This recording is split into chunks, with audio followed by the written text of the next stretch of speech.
You're welcome back. In this series, we've been talking about how to prevent pregnancy using different methods.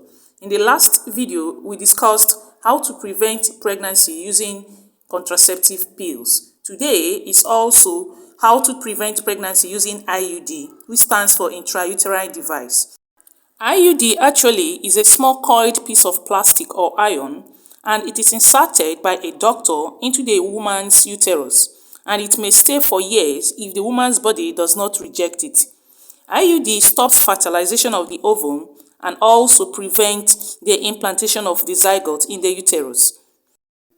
IUD is 100% safe and effective when it comes to prevention of pregnancy, but ensure that you visit your doctor at the interval of 3 months to conduct a routine check to be sure that it is still in a proper position.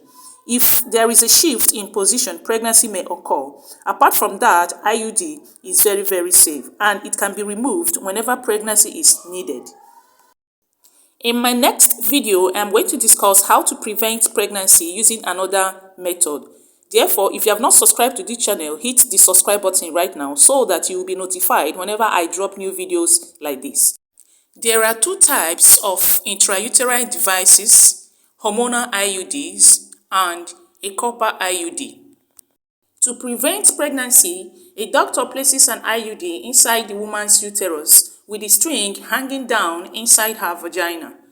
All types of IUD causes mild inflammation in the uterine lining, which releases immune cells and chemicals that kill sperm.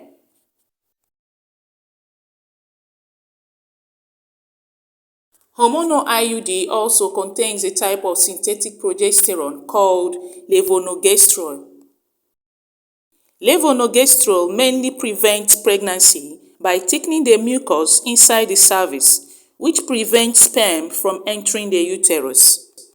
It also prevents the uterine lining from thickening, so it is less likely to receive a fertilized egg.